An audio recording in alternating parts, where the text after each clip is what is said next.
Do you also see Navia and Klorand over there?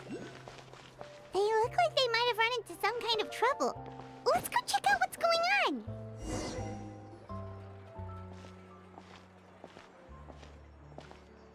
on.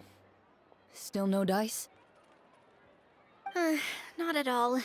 And I've asked pretty much. Lynette's ears drooped as soon as she heard that we'd have to be out and about for days on end. And Fremine, he hid himself under his helmet as soon as he realized there'd be people around that he didn't know. What about Chiori and Charlotte? I feel like both of them would be more than up to it. I've asked them already, but they're both pretty busy right now. I just gave the members of the Spina a few days off, too, so I don't want to bother them either. This is getting pretty difficult. Navia, Klorand, what's up? Oh my. Well, if it isn't my dear partners. How are you all doing? Huh. Navia? Huh? Oh, you mean... Yep, this is our chance. Do you need our help with something? Oh, precisely. My dear partners, we've got a huge problem right now that only you can solve. Whoa, for real? Absolutely. We've already exhausted all our other options. Traveler, Paimon, would you join us and play Marechaussee Hunter Judgment Day? Marechaussee what now? It's a new game script by the Tabletop Troupe, a local roleplay adventure club. Ever heard of the Tabletop Troupe? They put out games that allow you to participate in a story and roleplay characters with your friends. Oh, I've loved their stuff ever since I was a kid. That sounds super interesting. Klorand and I are both veteran members of the club. Recently, someone came up with a new script and was looking for people to help playtest it for them. And when they asked, of course I couldn't refuse. I mean, come on, a brand new script? Nobody has ever played it before. Generally speaking, scripts at that level of development have a lot of issues, but I think this one is pretty solid. The author obviously put a lot of work into the story, and the world building is also quite credible. Whoa, whoa, whoa! I know I was the one that handed you the script, but some of us haven't read it yet. No spoilers, please. Anyway, the script calls for a team of 4. Ah, yes.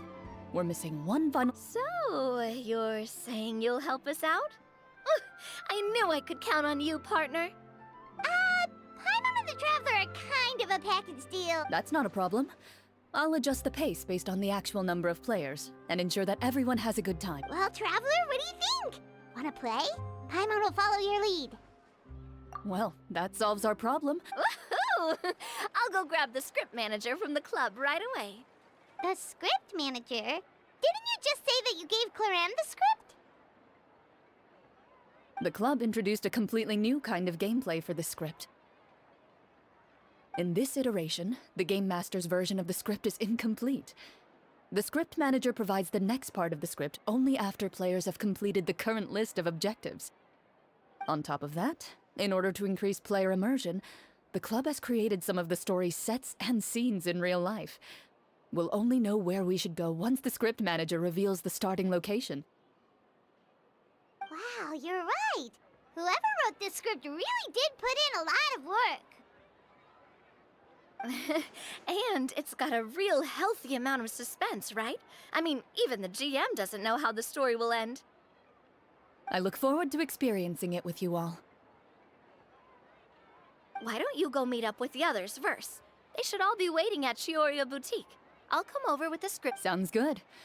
Remember to always watch where you're going, and don't rush. Oh, you say that like I'm 6 years old or something. Let me think. What kind of character should I play this time? I just hope you'll pick up some useful skills this time. Oh, and stop trying to persuade every animal you come across.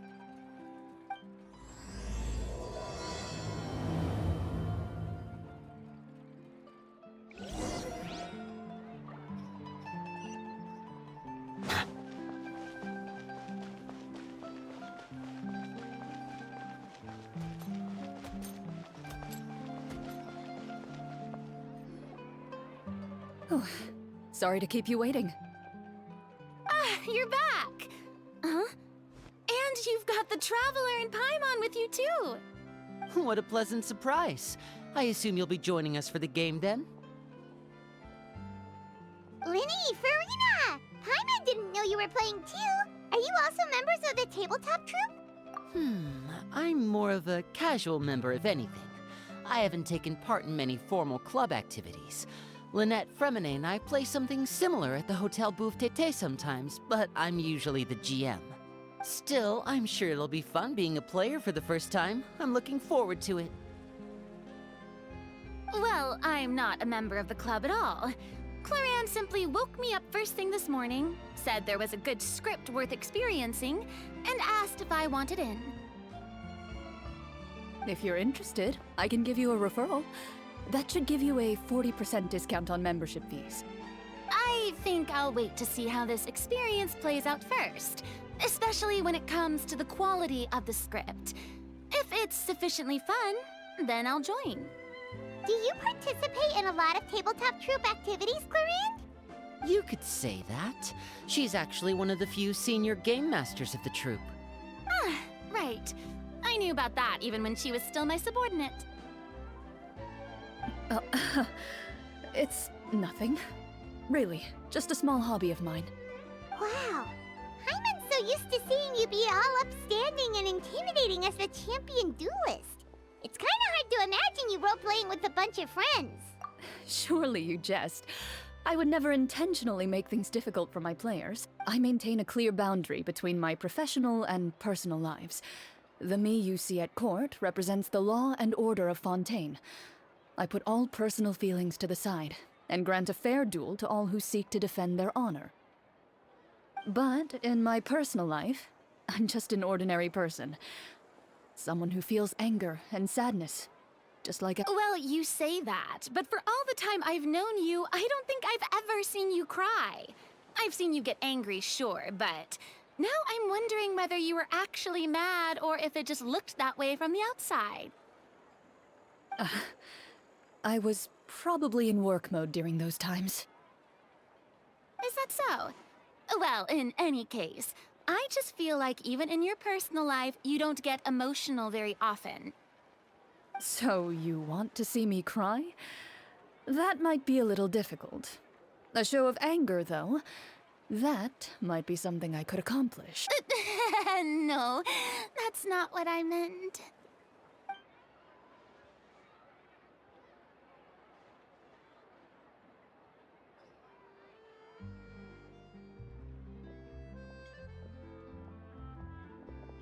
Ah, I'm back! Here, allow me to introduce you to the script manager, Mr. Florian. Pleasure to meet you all. Hello? Wait, are you a champion duelist too, Mr. Florian? Oh, no. This is just the costume provided by the club. I occasionally play a few of the roles in my scripts. That sounds like a lot of work. It's nothing. It's the least we can do to give the players a more immersive experience.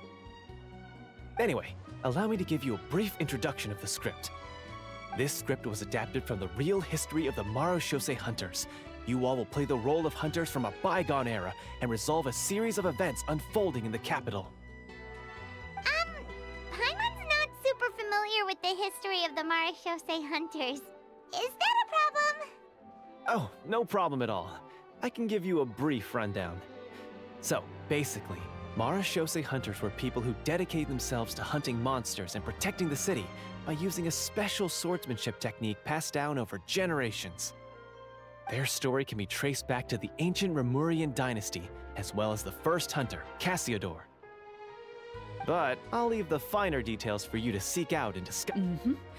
And I'll provide additional commentary as the story progresses. In that case, brave hunters, are you ready to set out on an unknown adventure? Whoa, just one sentence and it's like we're in the story already! Aha, I see many a determined gaze before me. Very well, head over to this location and begin your heroic journey. So, as we follow the story, it leads us to specific scenes? Ooh, sounds pretty innovative. What does the message in the envelope say? It's the exact location of the scene, as well as the formal permission. Please check all your belongings, everyone, and make sure you haven't forgotten anything. Once you're ready, please follow me to the designated location. Sounds good. Hunter Squad, move out!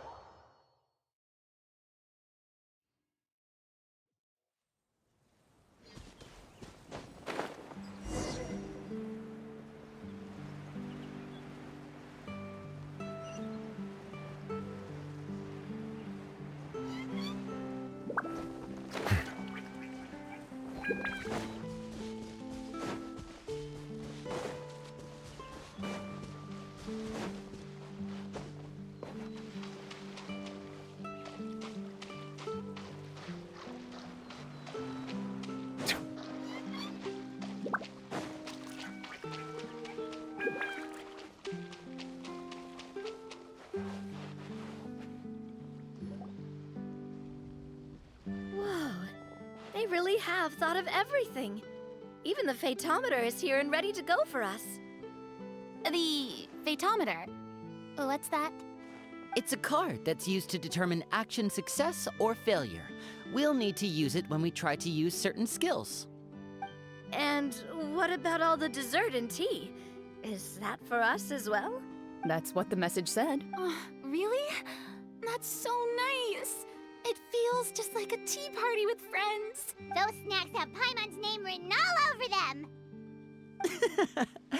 I think you might be more of a snack hunter than a Marashose hunter, Paimon. Snack Hunter Paimon reported for duty. If there are delicious snacks to be found, Paimon will track down every last one. The desserts are great.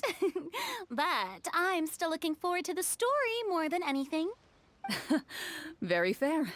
Then, let us begin. First, please pick up the blank character cards in front of you, and write down your name and profession.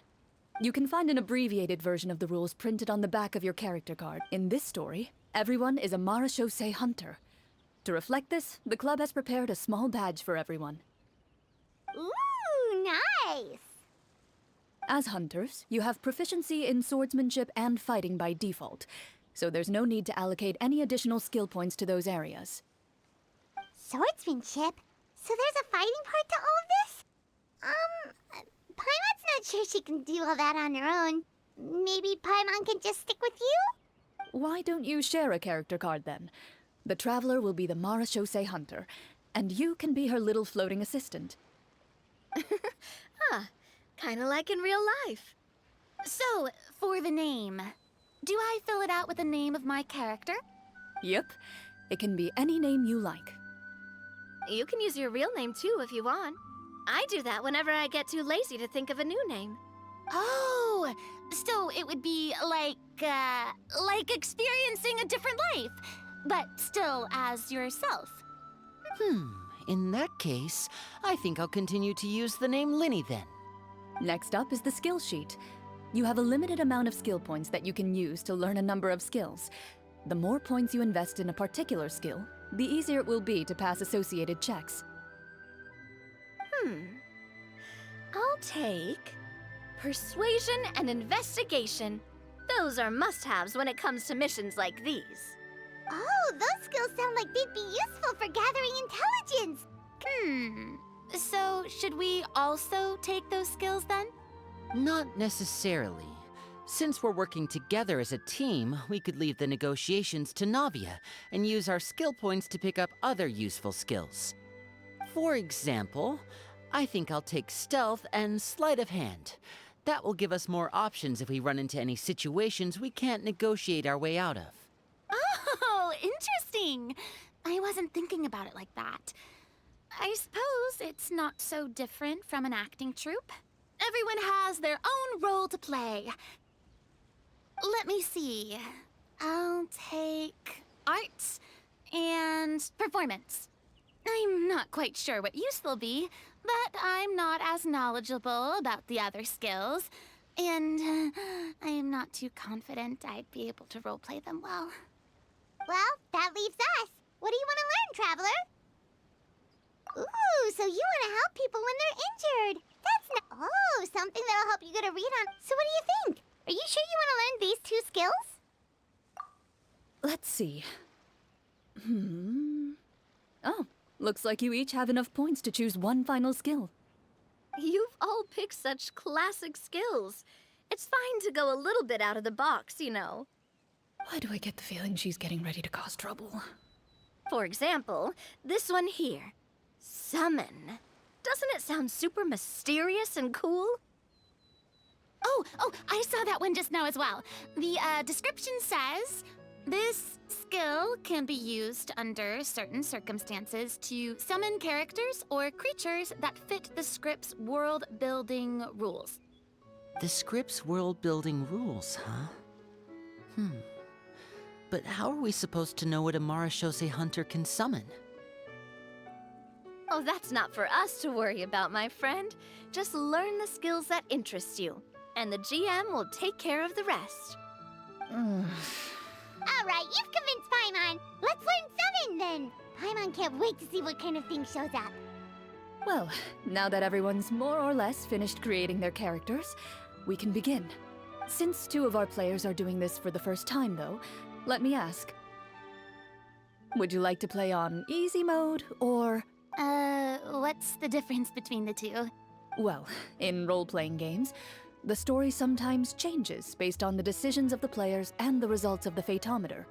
For example, if you fail a check, that means you cannot use the target skill in that scenario. A critical failure may even result in further negative consequences.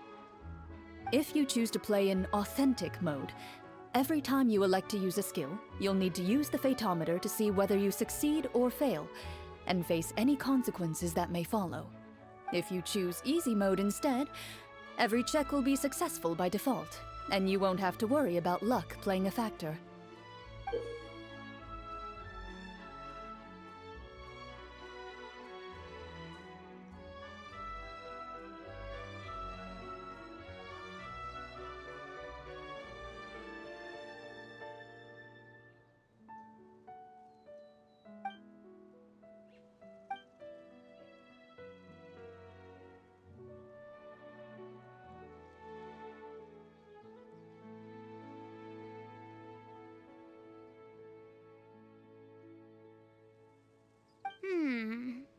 Given that I'd like to focus on the story, I suppose I should pick easy mode. I'd feel bad if I brought the team down by failing my checks. Huh? Oh, come on. Don't worry about that. RNG is the lifeblood of role-playing games. Never knowing what you might have to overcome. Ugh, doesn't that sound exciting? I'd rather be mentally prepared for what might happen. All right, then I'll mark down Farina for easy mode. All her checks will be successful by default. As usual, Navia and Linny will play on authentic mode. What about you, dear partner? How would you... Are you sure? Trust me, you'll see the beauty of RNG. Honestly, I don't think Klorand would make things too difficult for us, no matter what the Fatometer says. No promises. That wasn't super reassuring. Well, anyway, enough talk. Let's get started. I want to experience at least a good chunk of the story today. Speaking of the story, why is the beginning scene on a beach? Well, that's because a long time ago, back when human civilization was still in its infancy, powerful demons and evil sorcerers ruled over the land. They created a host of monsters and sent them to slaughter all humans in existence. Soon, a group of human rebels banded together. With their swords raised, they swore to brave the darkness, and in doing so, subdue each and every monster that sought their destruction. They became known as the Marashose Hunters.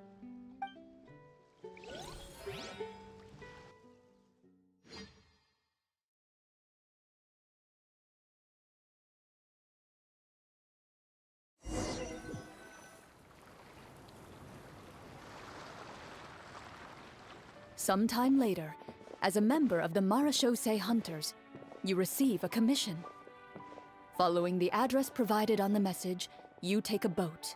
As you inhale, you can taste the slightly salty air of the docks as you begin to survey your surroundings.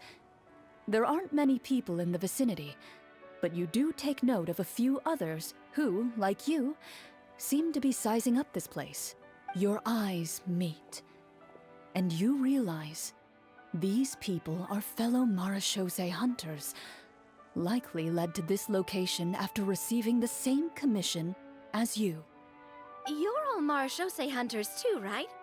Allow me to introduce myself. The name's Navia, monster hunter by trade and helpful neighborhood businesswoman on the side. What say you to traveling together? We can help each other out on the road. Okay, count me in. My name is Linny. I've been wandering since I was little and picked up a few less than legal tricks along the way. I was adopted by a marechaussee hunter and later chose to follow in his footsteps. Is this where you introduce your character to everyone? It sounds like they've done this dozens of times. My name is Farina, and, I grew up in a noble family. I always had a strong interest in performance and the arts. Even though I'm a marechaussee hunter, what I really want is to be a performing artiste.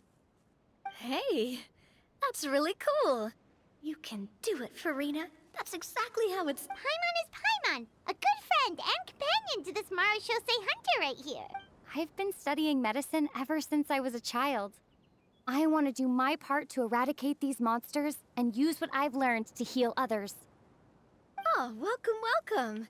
When we face the monsters, I'll make sure to charge in front to give everyone some cover. You can take care of the healing at the back. You open your envelopes at the same time. To the honorable and trustworthy marechaussee hunters, our kingdom is currently facing a grave crisis.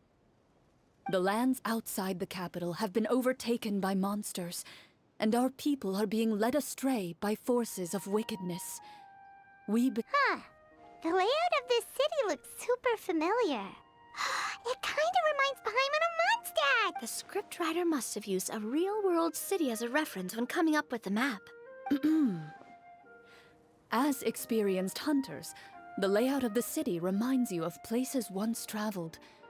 You recall the sight of tree-lined streets and the gentle tranquility of days gone by. Yet, as you regard the city in front of you, it appears to be little more than an empty shell. Its hollow gates are open to you, beckoning you to come forth and bring salvation back to the town. I carefully read every line of the letter and turn my attention to the signatures at the bottom. Who issued this commission to us? You see a long string of unfamiliar names. It would seem that many of the residents of the city issued this commission together. They sensed that things were not right within the kingdom and sent a distress signal to the outside world. In that case, why don't we take a walk around the city and see if we can learn anything from the local residents? Oh, good idea. We might be able to get some leads on the monsters and bad guys we're after. You look up and see a tavern nearby. It appears to be open for the day. Why don't we go check out that tavern? If the novels I've read are anything to go by, taverns are usually full of information.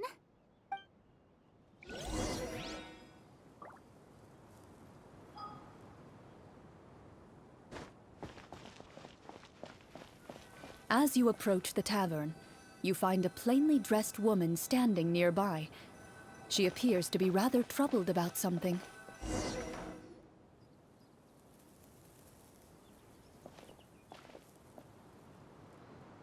Greetings, friend.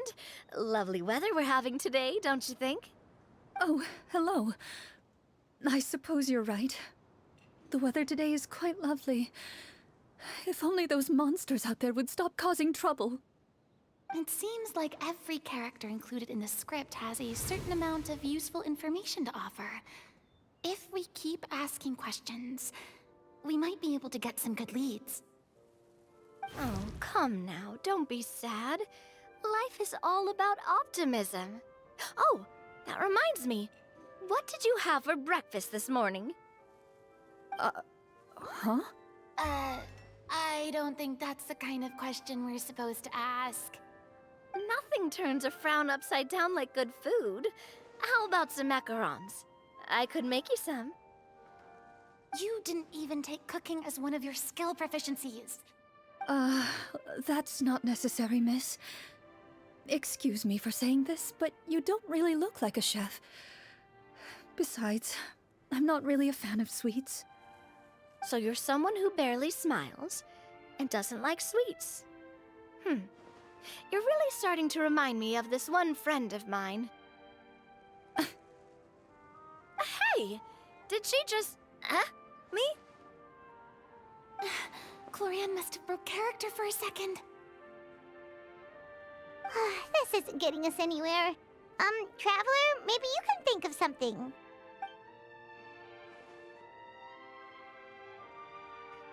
The results of insight checks aren't disclosed to the players, so I'll be the one consulting the fatometer.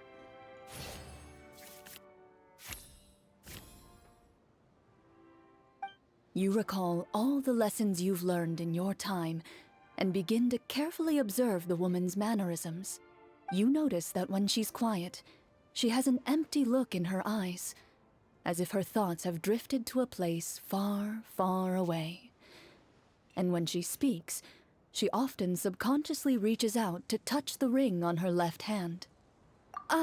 So you noticed. That's a little embarrassing. A horde of monsters suddenly appeared near the capital recently, so all the guards were dispatched to fight them. Do you remember when those monsters appeared? I'm not completely sure. All I know is that my husband was dispatched to fight them 3 days ago. Do you know where he was sent? It all happened so fast. When we said our goodbyes, he couldn't even tell me where they were sending him. You have our thanks, friend. We'll find and defeat those monsters as soon as possible. We sincerely hope your husband will be able to return to your side soon. Oh, thank you. Don't worry. We'll find him. Just try to remain optimistic and wait for good news. We don't always get to choose what happens to us. But we do get to choose the little things, like what we eat and how we respond to the things life throws our way. I hope that one day, you too will recognize the power of something as small and inconsequential as a delicious dessert. I'll do my best. You bid farewell to the woman, and continue your journey further into the city.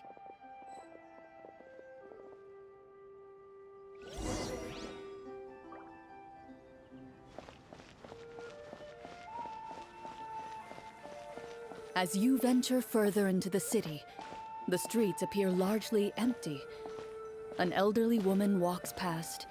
You see her shake her head as she puts away her wrinkled wallet. A nearby merchant folds his arms and gives you a disdainful look. You get the impression that he's someone who has long gotten used to the sight before him.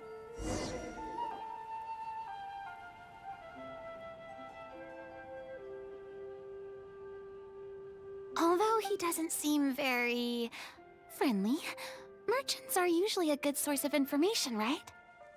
Pardon me, sir. I'd like to ask a question if I may. That depends. How much are you willing to pay? How about this? What do you take me for? Some lowly beggar? You can't even buy half an onion with that amount. Surely an onion can't be that expensive, right? What do you know? War's nearly upon us. Everything costs several times what it did before. If you're not gonna buy anything, then scram. Whoa, what a nasty guy. Maybe we shouldn't even bother talking to him. But he still might have information we need. Traveler, can you think of something? A performance? I've never played a role-playing game like this before, but even I can tell that suggestion is pretty far-fetched. is a performance check really going to help here? Alright. Ahem. By the harbor's grace, a lone boat lies in rest. Let the moon give chase, for here begins our quest. In the dark of shadow, our heroes seek to find where creatures born of evil weave their grand design. Blocked the road does stand, such is our hunter's plight. Yet with sword and courage in hand, they march forth to pierce the night.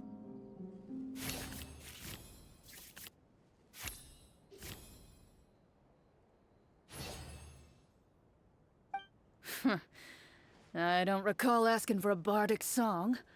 Don't expect me to give you any coin. But if you meant what you sang, and you are indeed some kind of hunter, then by all means, please, go out and kill those monsters for us.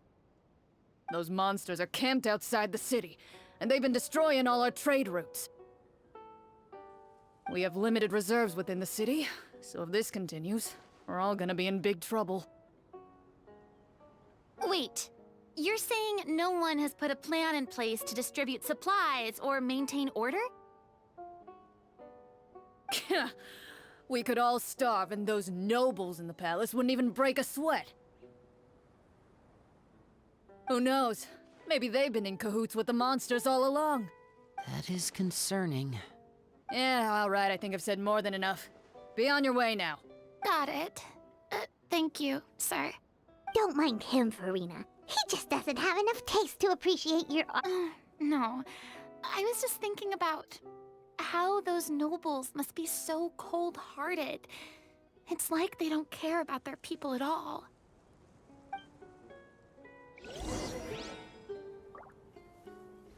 Should we try to go somewhere with more people? Oh, how about the city square? Follow me.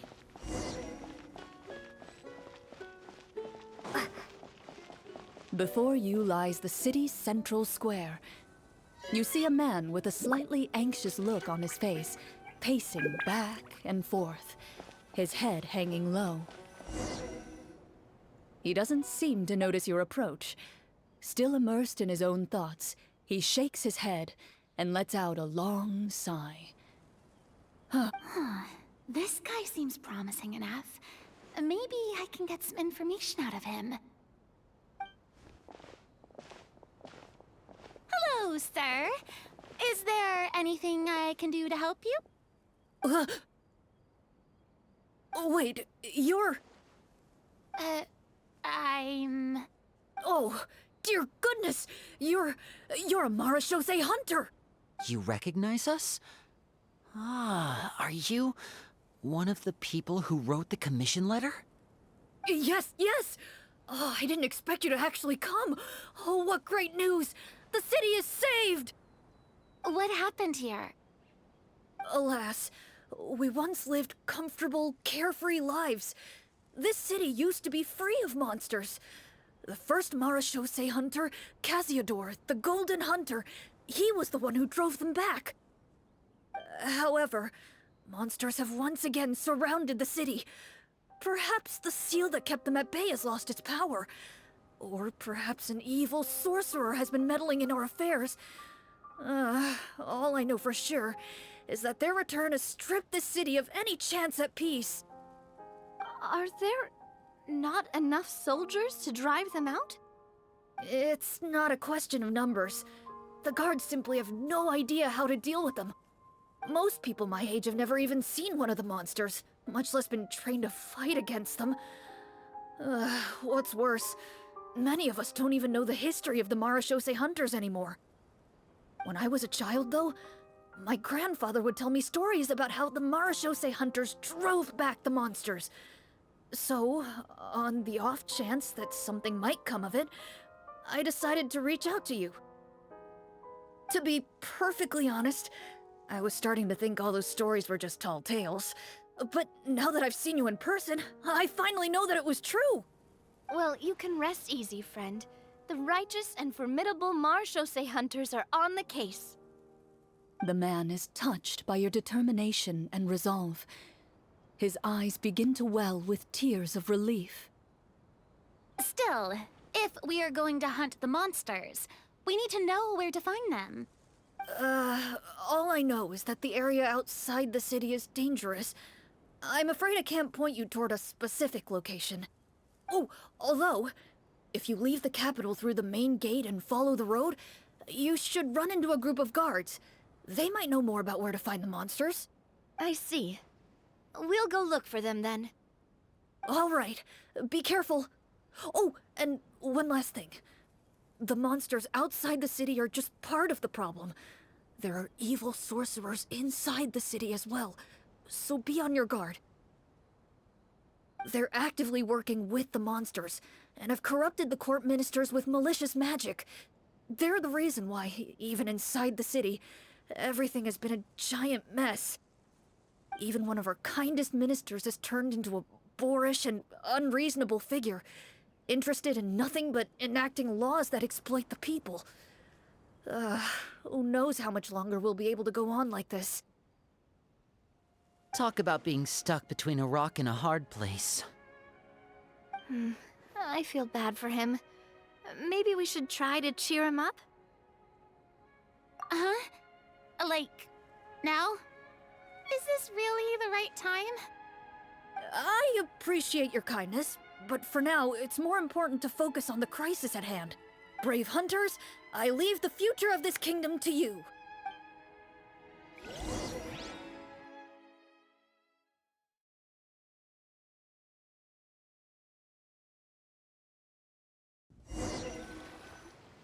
If I understood correctly, there are currently 2 problems in the kingdom that need solving, right? Exactly. We need to defeat the monsters outside the city and take down the evil sorcerer stirring up trouble from within. But which problem should we tackle first? Well, this seems like a good moment for a break. Take some time. I really didn't expect the people in the city to keep us at arm's length like that. I totally thought the hunters would be treated like heroes. Well, Klorinde said the script took cues from the real history of Fontaine, right? Maybe the real-life Marashosei hunters were also treated like that. I wouldn't say it's a perfect representation of history, but there are definitely some similarities. Sure. As long as it doesn't spoil anything in the script. You brought up bits and pieces of the hunter's history before, but it was all in passing. Haima wants to know too! The hunters were super powerful, right? Were they all from a special line of supernatural beings or something? Kinda like the yokai in Inazuma? No. All Marashosei hunters were ordinary mortal fighters. The only thing that set them apart were the special sword techniques passed down over the centuries. Huh? So you mean anyone could become a Marashosei hunter? In theory, yes. All you would need to do is survive the rigorous training and master the swordsmanship techniques required to fight the monsters. Still, most people dropped out at the early stages, and others called it quits the minute they saw a monster in person. To become a hunter, you must be strong in both body and mind. What kind of monsters did the hunters fight exactly? Oh, and the evil sorcerer the script mentions. Did they exist in real life too? The land of Fontaine once played host to an ancient dynasty known as Remuria. After that dynasty fell, monsters began to appear, intent on obstructing humans from establishing a new social order. One of the ancient sorcerers of Remuria used his power to assemble a formidable army of golems. He sought to use that force to establish himself as king. Now wait a second. Don't tell me that guy was the inspiration for the evil sorcerer in the script. We still haven't found any in-game information on him yet. So, Well, I wasn't planning on going into anything you might be able to find out in the game. But if you want me to talk about something else, then... How about Casiodor, the Golden Hunter? Or Egeria, the ex-Hydro Archon? Wait, but those people are all from a super long time ago. Where did you learn all this, Klorinde? From my master. by master, you mean Miss Petronia? Someone you know? Absolutely. Miss Petronia and my father were good friends. Back in the day, she would often bring Kloranda over to play, but then... Let's not get off topic. Anyway, back to what I was saying. Responding to Egeria's call, a number of warriors followed Cassiodor into battle against the monsters. This group of warriors, under Cassiodor's leadership, became known as the Marechaussee Hunters. Yet, as Fontaine entered an era of peace, their work gradually became obsolete. The Marechaussee Phantom, originally an association made up of hunters, eventually came to be predominantly comprised of Melusines. Ah, I see. That explains why most of the people in the script have forgotten the hunters or think of them as nothing more than a legend. Is that really a bad thing, though? It can get tough always being the one shouldering everyone's expectations. Depends on who you ask, I suppose. If the name of the organization no longer commands respect, investigative work is bound to suffer.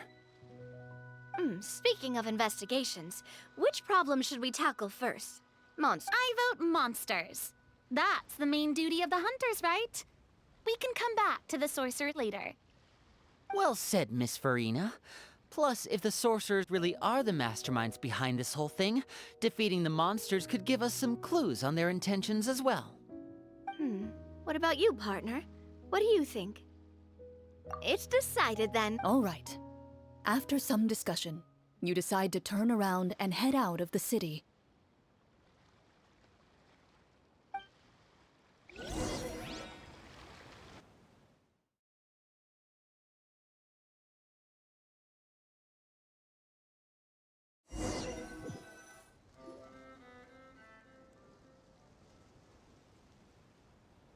Let's take a look around, like that guy said. You there! Outsiders, halt! Who's there? An armored man approaches you. He has a tall, muscular build and a determined expression in his eyes. Although he's trying his best to conceal his current state, his uneven gait and the sweat dripping down his forehead make it obvious that he's been wounded and is in serious pain. I'm the captain of the guard. I saw you sneaking around the city earlier, so I'll only ask this once. State your purpose, or it's off to the dungeons for the lot of you. Wow, it's been a while since someone's been this suspicious of us. I said talk, not whisper between yourselves. Have you ever heard of the Marechaussee Hunters? Marechaussee Hunters? Ha! That fairy tale, you mean? What, you expect me to believe you're one of them?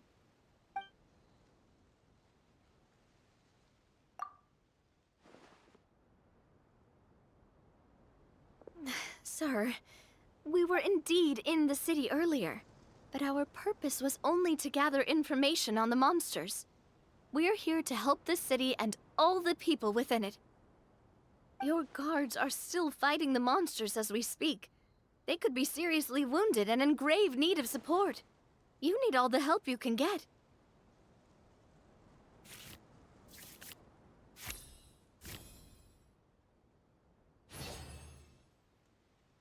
The man regards you with doubt and concern.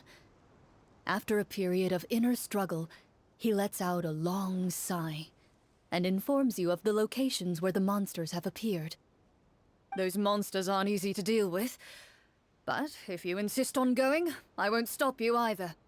I just hope all the guards will be able to come back to their families alive. I wish you the best of luck.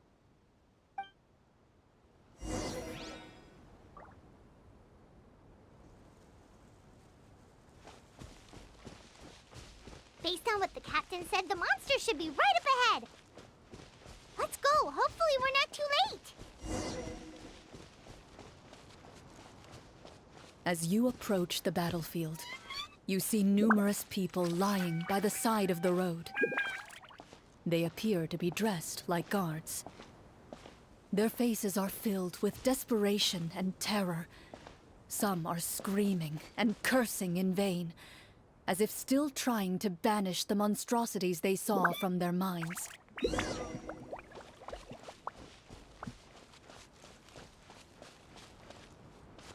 A few of the wounded look up at you in shock and disbelief. Quick, leave this place.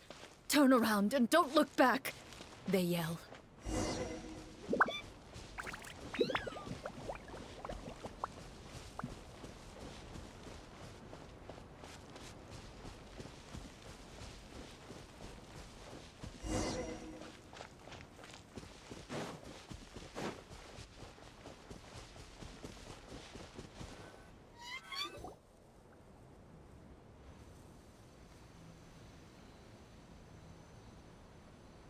This is the place he mentioned, right?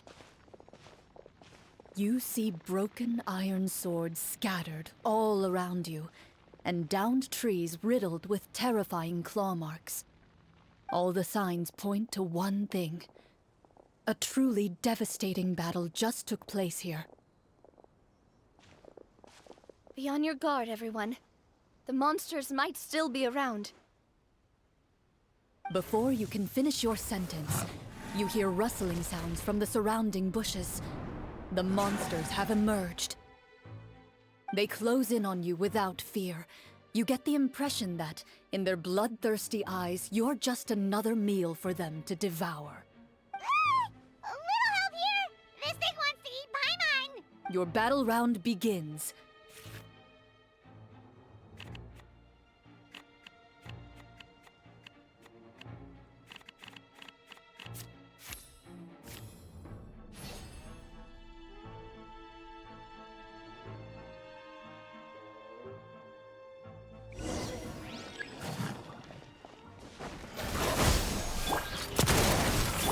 Shower me with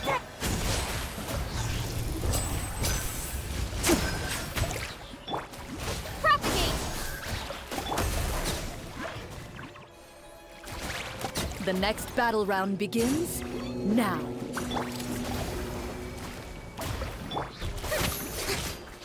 Let the world collide! This one's got your name on it! Attack! Feeling lucky?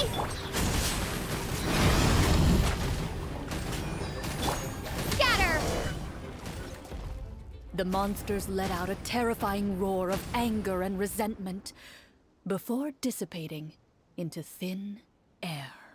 Ugh, thank goodness it's over. We're lucky the Marashose Hunter class came with all those preset skill points. I never knew the photometer even determines the amount of damage you inflict. If you get unlucky, isn't it just game over right then and there? That's part of the fun. The uncertainty of fate is what gives these games their appeal. Just as you begin to celebrate your victory, a suspicious lump on the ground catches your attention. A suspicious lump. Wait, could it be the thing that appears after every battle? I walk up to it, crouch down, and begin to carefully examine it. I've still got my right glove on, so it should be fine for me to touch it, right? As you investigate the mound, you discover that the exposed portion appears to be made of wood. It was previously obscured by the large form of the monsters. With the monsters gone, the small protrusion now awaits your discovery, poking out of the ground like a shy flower bud. Whoa, it's a treasure chest!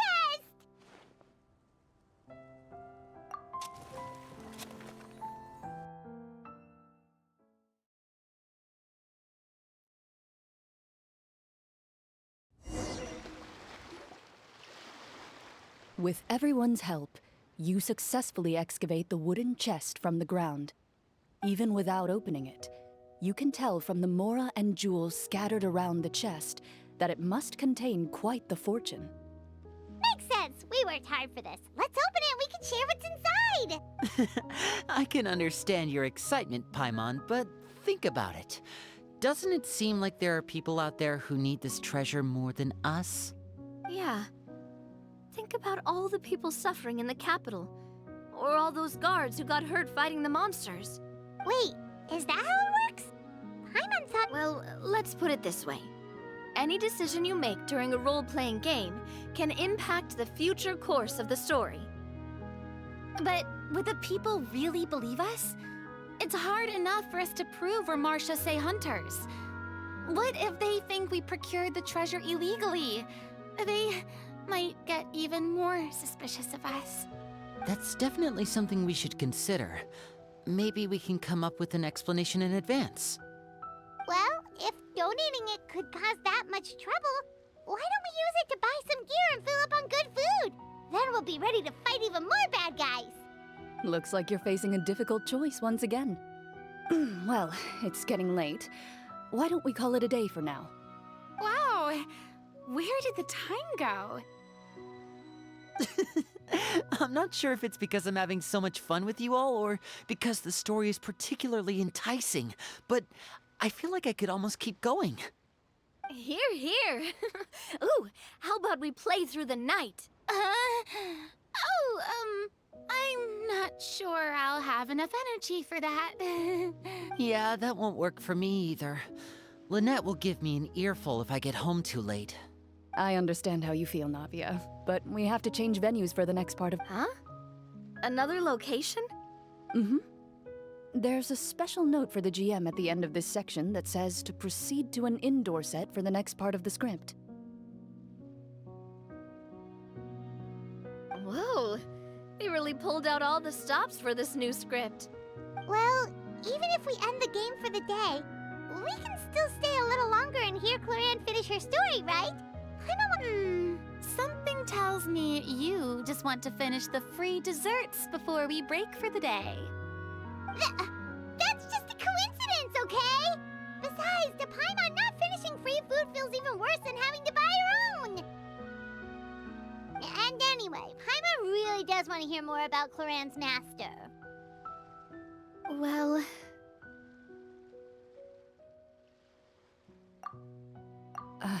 It's nothing.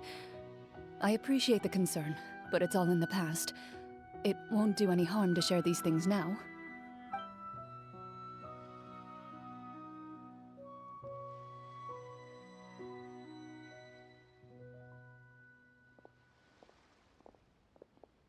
My earliest memories are of living with Master. According to her, she saved me from certain people of ill repute. My birth parents had left me behind some time before that. What a heavy beginning for a life story.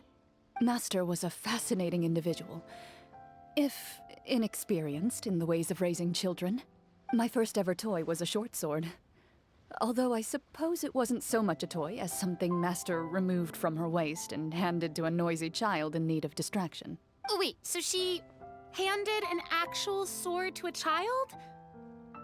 Isn't... Of course I did. I cut my palm and bled quite a lot. But Master was not concerned. See, that's what you get for not holding the sword properly, she told me. She then crouched down next to me and said, "Give me your hand. I'll teach you to bandage this wound." After... Excuse me for asking this, Clorinda, but how old were you exactly when all... Probably around, 3, give or take. 3? Isn't that when most kids are still struggling to hold a fork? As I said, Master was rather inexperienced in the ways of raising children. She believed trial and error was the best way to teach a child what they're capable of. I'm not so sure this is a question of experience. I didn't see anything wrong with her ways at the time. And anyway, children don't get to choose how they're raised. Oh, she did bring me back a pet from Liyue once. It was a Geovishap hatchling. A Geovishap hatchling? For a pet? That seems even more dangerous. What she said was this: make sure to get along, you two. If you really can't agree on something, just settle it with a fight. Whoever loses is the real pet. And how old were you when this happened? 5. Well, did you win? No, I lost. So you're saying you actually became the Geovishap's pet? Yes, but only for a week. By the end of that week, I defeated it in combat, and we've shared a cordial relationship ever since. That really doesn't sound like the kind of childhood someone should have. Later on, I gradually understood that Master most likely didn't know any other way to raise a child. She was a Marechaussee hunter. but I never heard her bring up her own parents. Thanks to her, I learned how to navigate the forest by the age of 6, and could hunt monsters in the wild by myself the year after that. Even though the training she subjected me to was strict, she always made sure to take me traveling when she had the time. We met many of her friends during those days. That was also how I met Mr. Callis and his family. I still remember the first time we met. You were too scared to join our picnic and hid behind Ms. Petronia the whole time. I still hadn't really met many children my age at that time, so I didn't know how to interact with others. After that, though, you started coming over a lot. You loved challenging people to shooting competitions, remember? I don't think many members of the Spina ever beat you in one of those. I had a lot of fun during those days. I enjoyed them too. Oh, do you remember that one time we went exploring around the Spina together? We overheard Papa call your master Fontaine's Protector of Justice. We tried to pretend like we never heard anything, but you nearly let it slip that one time. Protector of Justice? Oh, wait, you mean that vigilante hero from 20 years ago? The one who is always active at night? Yep, that would be her. She often would put on a black cloak and go out at night. I never knew where she went or what she was doing. Until, like Navia said, we overheard the truth from Mr. Callis that night. 20 years ago, huh? I still remember the guards leaving all kinds of witness reports about her on Nervalette's desk. My apologies. Oh, there's no need to apologize. You had nothing to do with it. And anyway, everything she did was for a good cause. Although, calling herself the Protector of Order was a bit much. Especially when she deliberately operated outside the law. Huh? When did the Protector of Justice become the Protector of Order? Oh, she had a bunch of code names. I heard she would just come up with a name on the spot whenever she was asked. Later on, she probably got sick of answering those questions and decided to stick to just 2. The Protector of Justice and the Protector of Order. That sounds like her, all right. I bet she forgot which of the 2 she'd use by the time she got back each night. Well, she certainly sounds like a fascinating individual. With her strong sense of justice, it's no surprise her student followed in her footsteps. It's true. I always wanted to become like her. Someone powerful, independent, and with a strong sense of conviction. But...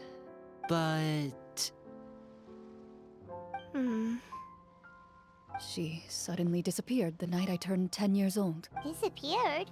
What happened? I have no idea. She didn't even leave a note.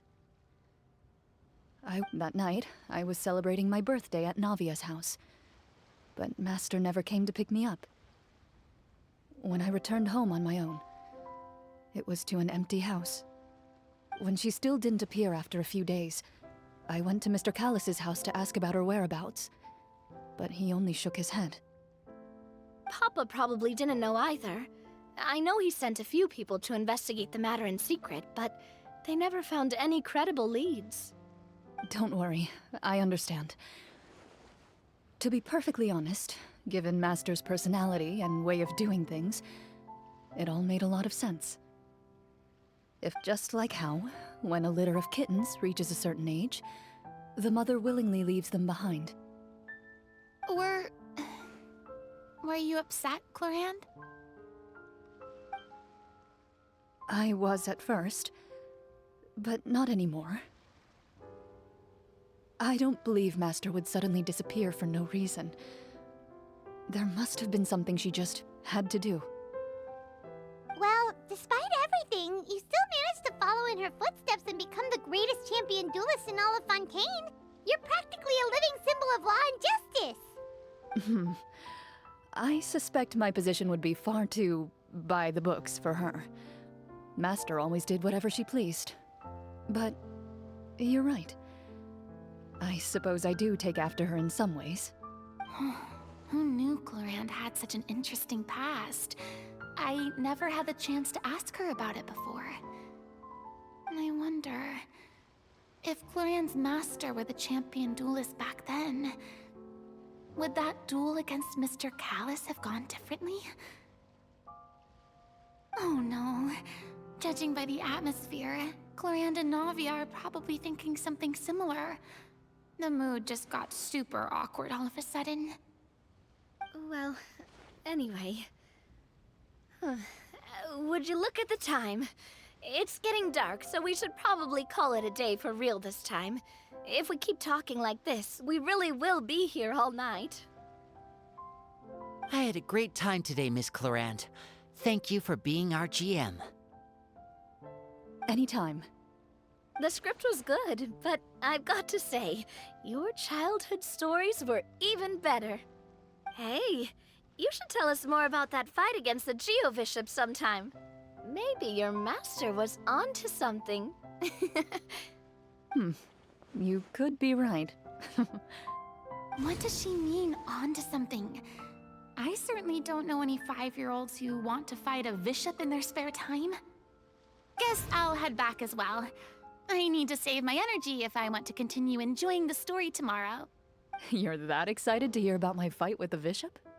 I was talking about the script.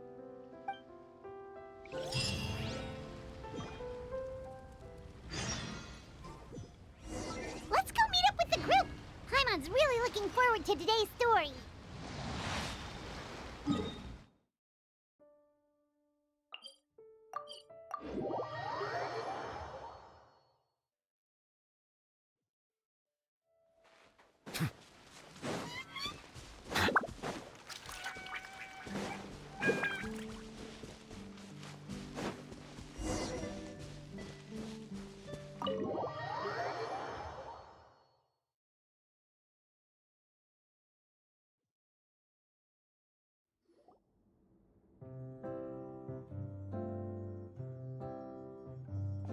Looks like everyone's here.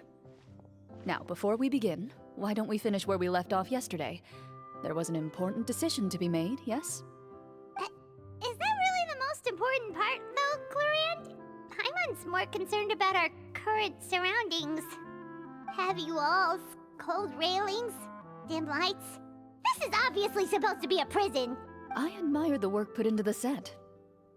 Still, it's obvious the scriptwriter has never paid a visit to the fortress of Meripede. So this set is going to be a part of the script? Unfortunately, that is something I can neither confirm nor deny.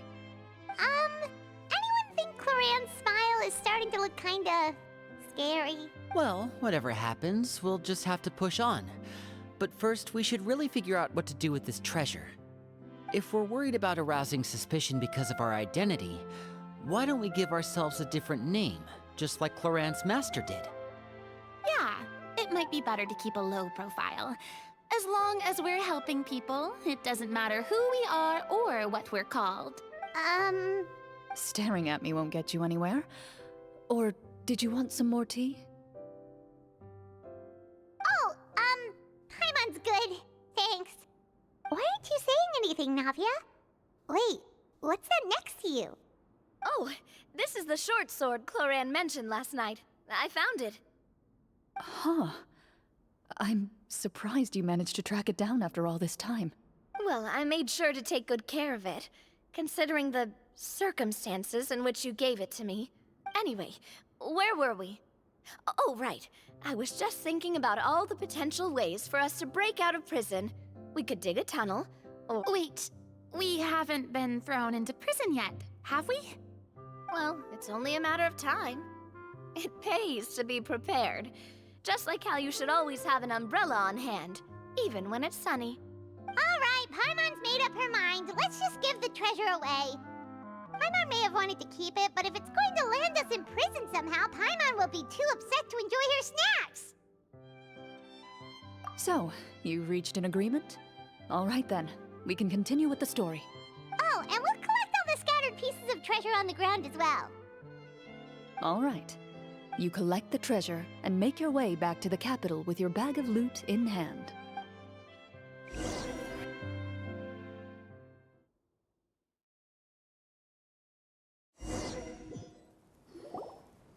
The city is still shrouded in a gloomy, oppressive atmosphere, but your spirits are surprisingly high. In places where sunlight struggles to reach, you generously share your wealth with the children, the elderly, and the poor in urgent need of help. Thank you, kind soul. The elderly woman's look of gratitude follows you as you walk away, her eyes never leaving your back until you move entirely out of sight. However, there's still quite a bit of Mora remaining. It appears you haven't made much progress. She's probably trying to tell us to speed this up. We need to hurry up so we can address the sorcerer problem. Should we go find that man again at the square? He seemed like a pretty responsible guy. I'm sure he knows the people here far better than us.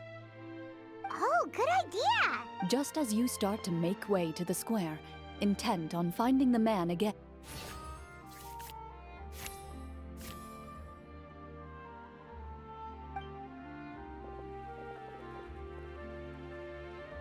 Please wait, distinguished guests.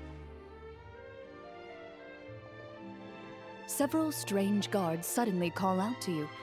They run forward to meet you and Greetings, gentlemen. Are we being invited for afternoon tea? Surely you jest, my lady. That would not be our place. It is His Excellency the King who requests to meet with you. Please come with us.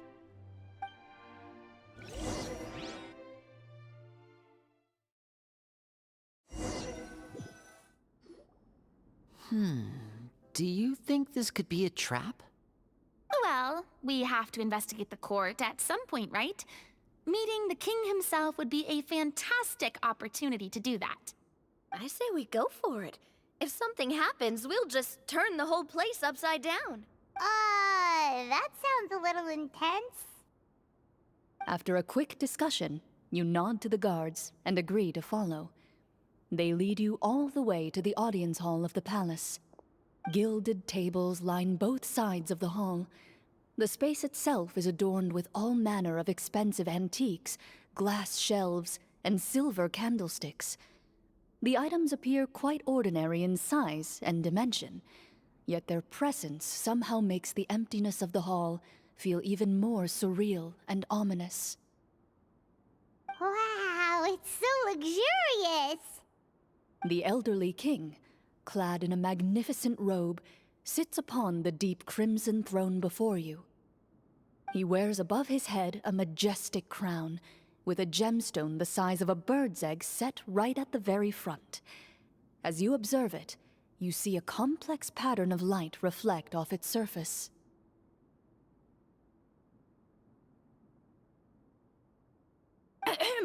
They're here, Your Majesty. A man dressed in dark clothes, likely a minister, shields his mouth with his hands and bends down to whisper a few words to the king. After a moment, he lowers his hands and stands back up. His gaze shifts to fixate on your group, but he does not move from his place at the king's side. The king does not appear entirely aware of his surroundings. The man by his side, though. We should keep... The king remains still and says nothing. The minister is the one who speaks. Esteemed guests, allow me to thank you for coming to our faraway kingdom. Unfortunately, His Majesty the King finds himself quite exhausted from work. So please allow me, his Prime Minister, to welcome you in his stead. I've heard tell that your group, the Marechaussee Hunters, used your exceptional ability with the sword to repel the monsters near the capital. Such a great deed deserves to be rewarded. However, seeing that I was not fortunate enough to observe such a feat with my own eyes, you'll forgive me for seeking to verify the truth by speaking to you myself. Well, we've got nothing to hide. You brought us here to talk, right? So we'll just explain what happened.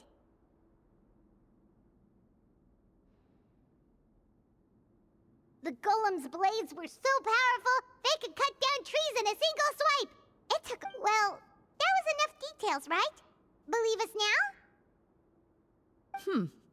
Your account does indeed match those of the survivors. Since you were the ones who defeated the monsters, that must mean you are also in possession of the treasure they stole? Well, we did take the treasure, but... How did he know about the treasure? Then I must ask that you return it at once. It belongs to the kingdom. Wait, but didn't you just say that our great deed deserved a reward? Shouldn't the treasure be considered a part of that? Yes, that was indeed what I said. But you seem to have forgotten a very important distinction. Only that which is freely given by the king can be considered a reward. Taking the rightful wealth of a kingdom without said permission, on the other... But that's completely unreasonable. Yeah, that makes no sense! If it weren't for us, the treasure would still be buried underground somewhere! Maybe so, yet the fact remains. You tried to dispose of the treasure without reporting it to the court and without receiving permission, yes? What, no answer? Surely you're not insinuating that you, a group of legendary marechaussee hunters, sought to take the treasure for yourselves? Well, what about the king? Is he just gonna let this guy talk for him the whole time? Clad in his magnificent robe, the king remains seated, with his hands resting on either side of the throne. His posture is rigid and unmoving. He stares forward with an empty look in his eyes, completely unmoved by the events before him. From the look of things, could the Prime Minister be the evil sword? I would like to observe the number of guards stationed in the hall. The guards in the palace appear fully armed, their expressions solemn. Sensing the tense atmosphere in the room, they stand at the ready, each with a hand placed upon the hilt of their sword, as if prepared. Well, there goes my plan to turn the whole place upside down, I guess. It appears we've been visited by nothing more than a group of ill-intentioned imposters. What a pity. Guards, take them away and throw them in the dungeons. Before I decide your fate, however, I must first determine whether you have any accomplices outside the court. Can't we try to slip away? Or maybe start some kind of riot? But if we try to fight the guards right now... Don't worry. At least we figured out who's behind all this. Let's just play it by ear. If you're scared... Thanks, you guys.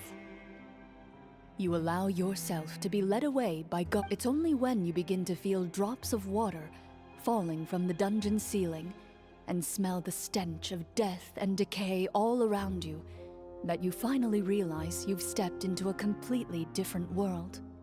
Stay here, and don't try anything funny. The guards lock the cell door and leave without looking back. Wait, sir! Your voice echoes through the dark hall, but the only response you receive is the sound of water dripping from the ceiling. No! What should we do now? Carve out a new path of fate with our own two hands, of course. I draw my weapon. You reach toward your waist, but find nothing there. You now recall that your weapons were confiscated before the guards locked you in the cell. The bag of treasure along with them. What about that knife I hid in my boot? When did you hide it in there? When I was thinking about digging a tunnel. Rejected. You failed to inform the GM of this course of action. Moreover, the guards would have conducted a thorough search. And the keys to the cell aren't anywhere to be seen? Correct. You don't even feel a lock hole on the cell door. Oh, well, there goes all our plans. Indeed. Huh? Why are you the one saying indeed? Because that statement holds true for me as well. This is where the script ends. What? But that's a terrible ending! Generally speaking, this should be the point where the scriptwriter gives the players some kind of hint, or gives the GM some kind of code for how to move forward. I mean, maybe they just really wanted us to be immersed in the feeling of being in prison? Like, they'll only show us the way out once we've grown truly and utterly desperate? That is a possibility. If only there were desserts and tea in real prison. Oh, wait, guess it's kind of how the Fortress of Meripede works if you're lucky. Oh, before I forget, Navia, the short sword you had with I took a closer look, and the craftsmanship doesn't appear to resemble anything from this era. If I remember correctly, that style was last in vogue several hundred years ago. Wait, Cloran said that sword used to belong to her master, right? Does that mean her master has been alive that long? I doubt it. The way she went about things often made her seem childish more than anything. I'd say the sword was most likely an heirloom passed down over time. Hang on. A precious heirloom passed down to you by your master. And you gave it to me just like that? Master left many things to me when she disappeared. There was the sword, an old key, and a good amount of junk she probably just didn't want to take with her. I gave you the sword back then because I didn't want our friendship to end. Wait, when did this happen exactly? After the duel between Mr. Callis and myself. Before that, Clorinde would have meals with us and even stay over at the Spina some days. She was on great terms with Papa as well. After the duel, though, there was a period of time where we simply didn't know how to face each other. We were both sad and conflicted, and totally overthinking everything as a result. Whenever I looked at this sword, I couldn't help but wonder if Miss Petronia had never introduced us to each other at that picnic. Maybe part of the sadness I was feeling could have been avoided. Back then, it felt like I hadn't just lost a father, but a close friend as well. No one can change the past. The most important thing is that you two found your way back to each other and can enjoy things like this together. Yep, you're right. I'm sorry, you two. I didn't mean to bring up any sad memories. Think nothing of it. No one here is at fault.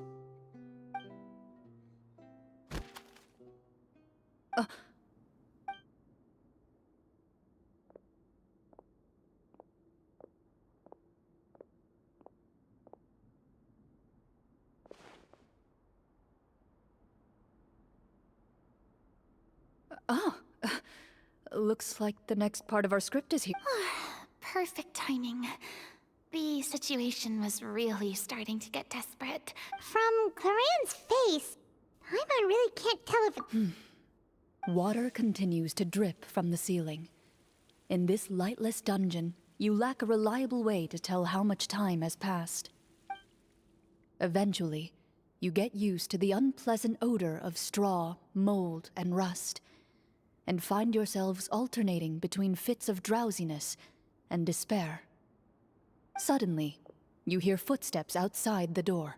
Heads up, everyone. Someone's coming. Gather close, everyone, and keep your voice down.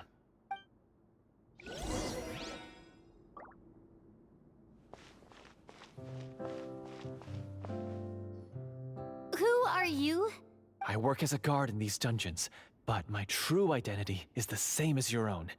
I'm also a marechaussee hunter. Huh? Shh! I've already sent away the other guards, but if we make too much noise... I understand, but how can we be sure we can trust you? The king has issued a formal decree. In light of the irrefutable proof of your crime, you're to be executed before tomorrow's sunrise.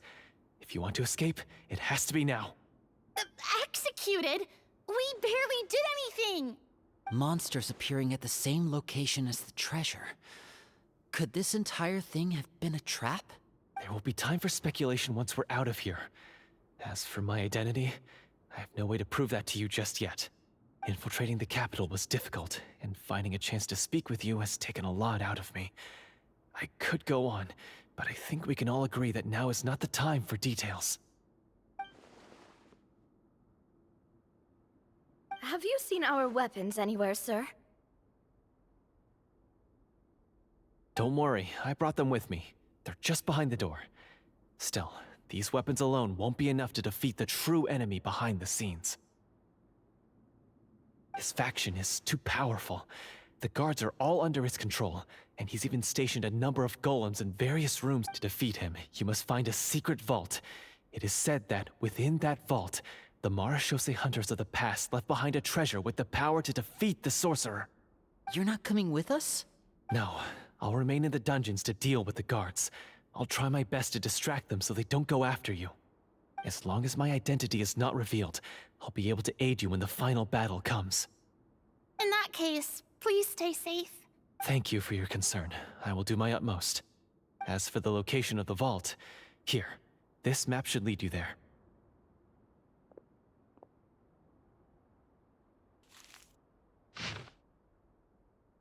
Got it. All right, once I open the door, remember to stick close and refrain from making any noise. I'll lead you out of here as quickly as possible. You now have the chance to restore the honor and legacy of the Marashose hunters. So please, get out there and reclaim what's ours. And be sure to With the help of the guard, you successfully escape the dungeons. Your sense of despair and anxiety both seem to fade as you continue your quest.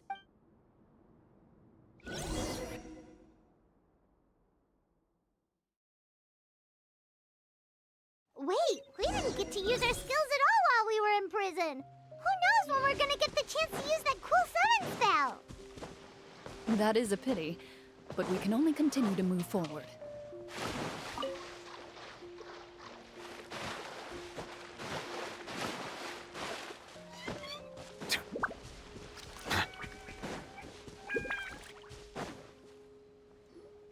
This should be the place marked on the map.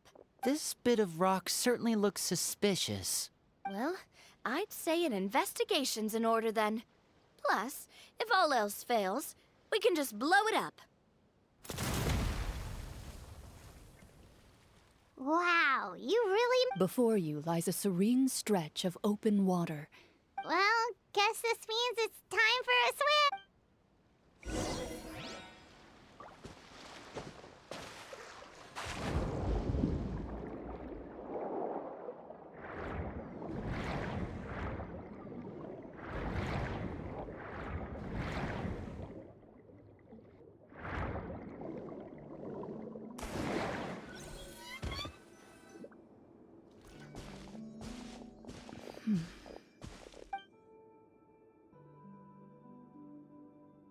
Oh, what's the matter? It's nothing. As you step into the cave, you find yourself in an eerily quiet space.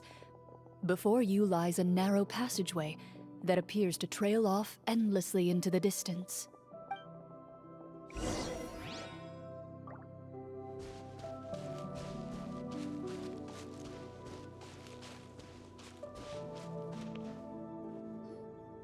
Wow, this must be where the treasure is hidden. But this door is blocking our way in. It almost looks like it's been here for quite some time. Huh. What have we got down here? A kind of mechanism connected... A pattern on a stone door. Is something wrong, Klorinde? After a long, difficult journey, you finally arrive at the location indicated by your map. It appears to be an ancient site of some sort. Your surroundings are exceedingly quiet and serene, as if the secret that slumbers here has never once been disturbed. If you listen closely, you can almost convince yourself you can hear the sound of its calm, gentle breathing. That description makes Paimon feel kinda bad for disturbing this place. We're doing this for the sake of the people, to free them from the evil sorcerer. I say it's time for this treasure to once again see the light of day. Linny's right. We need to keep going. The future of the kingdom depends on it. The next part of the story requires us to solve the puzzle, right? Let's start exploring the area. Yes, that should be fine. Something feels off about all this. Guess I'll just have to improvise.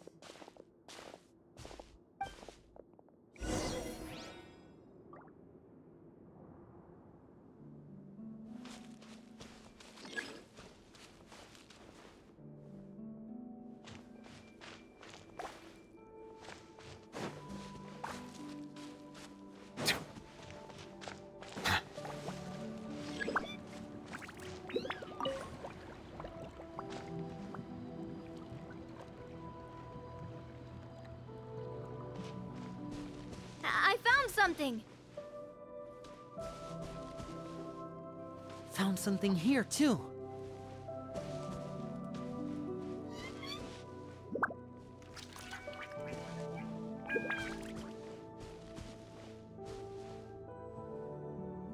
Same here.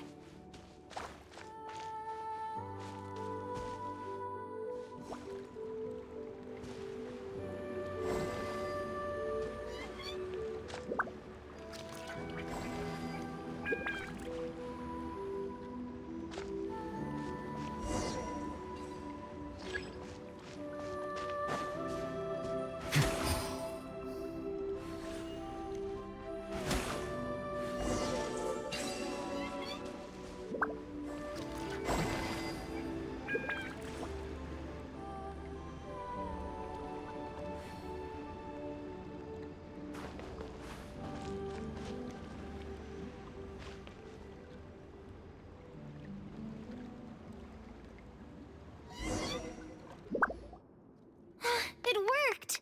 Something just appeared. Some kind of new mechanism, maybe?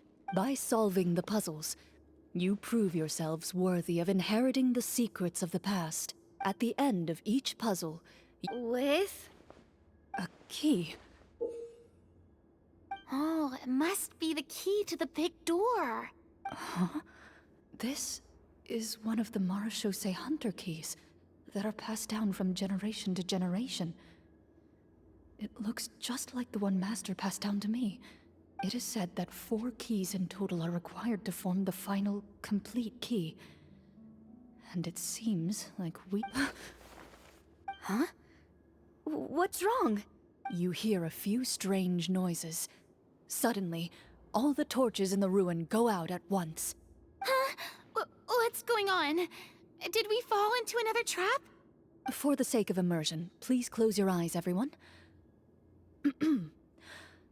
Without the torches, the space is now completely dark.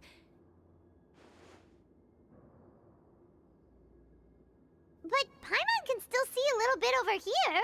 Oh, right, sorry. Suddenly, you hear the sound of footsteps pierce through the darkness. There's someone else here? Oh, this is so unsettling. I can't see. I've been discovered then. Wait, that voice, it's... You recognize the voice as belonging to the guard who led you to this place. It appears he now covets the treasure. Oh, so this is just part of the script. Well, if we can't see anything, that means we can't fight to the full... Judging by the way he's holding his sword, he must be a real Marechaussee Hunter. Retreat? That's not the Hunter way. If it's dark for us, then it's dark for him. Your choice is noted. Please keep your eyes closed until I tell you the torches have been relit. This battle will be in the dark. You got it! Well then.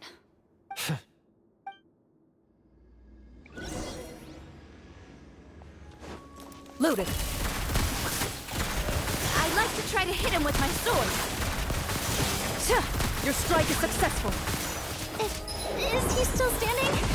Goodness, he sure has a lot of HP. Is it over? Can we open our eyes now? The enemy is strong and relentless, but the battle is nearing its end. The torches have not been relit. What about now? Final strike. Ha!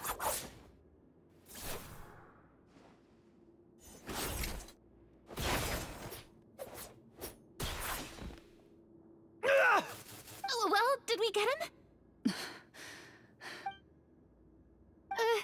Glorian? Warm fire flickers across the walls once more. Your vision is now clear. In an impressive display of courage, the four of you successfully defeat the uninvited guest. That look in his eyes. It's like he became an entirely different... Huh? Mr. Florian? Oh, wait. We're supposed to be role-playing. I should stay in character. Speak your name, guard. Why did you lead us here just to betray us? Is this treasure really more important to you than bringing peace to the... What kingdom? What peace? Those were nothing but lies! I, Florian, am a true Marashose hunter, descended from hunters of ages past. So he's also using his real name. Or, wait, was that the name of... Then I'm even more confused. If you truly are a Marashose hunter, shouldn't you want to help us? What do you know? In this day and age, there's no glory to be had as a Marashose hunter. What's that supposed to mean? My skills were passed down to me by my father. We lived a life of obscurity in the remote wilderness. Still, he devoted everything he had to being a Marashose hunter. And what did he get in return? A life of poverty and pain. In a world that forgot all about him. When he died, not a single person came to mourn his passing. The Marashose hunters were the ones who saved this city. We're heroes. We deserved more recognition. Is he talking about how no one in the capital seems to remember the hunters and their legacy? I didn't expect the script to contain this level of social criticism. So that's why you want to take the treasure for yourself? You feel like you're owed fame and wealth?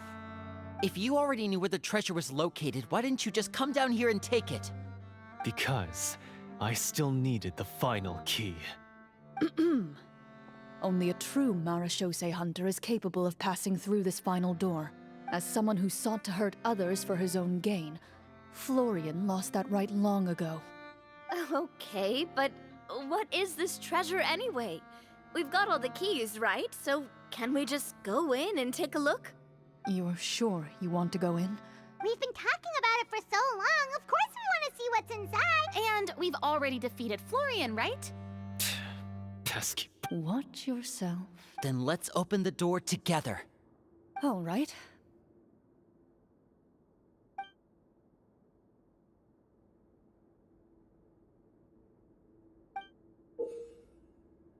Before you, the door to the treasure, sealed and undisturbed for more than 100 years, finally swings open. You hear the shrill wail of the door hinge as it rotates for the first time after years of disuse, almost like a sleeping giant letting out an extended yawn. It's open! Come on, let's go in! Paimon wants to see what's inside! Ooh, me too! Ugh, uncovering hidden treasure is the most exciting part of adventuring. A stone tablet? And some shabby weapons? You call this a treasure vault? Looks more like... Maybe the troop ran out of budget at the... They provided a super immersive experience at the beginning only to drop the ball at the most important part? They could have at least filled this place with cardboard mora or something! Wait, I get it now. Paimon, this is the real Marashose hunter treasure. Huh? This is it? The Marashose hunter treasure is just a stone slab and some broken swords? I can't believe it. Whoa, are you okay? The Marashose hunter before you appears to suffer a serious mental breakdown. He needs to leave the room for a moment to collect himself. One of you seems to understand the significance of the treasure already. If the rest of you wish to follow suit, you may remain here in the meantime and explore your surroundings.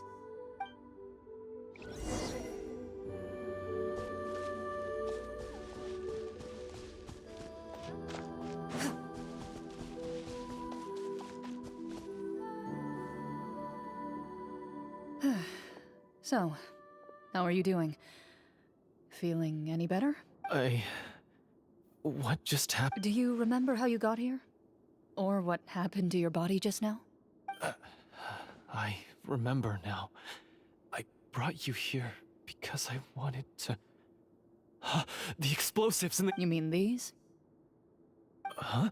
How did... I could tell something was off the moment I stepped into this cave, so I kept an eye out. I've already dismantled the whole thing.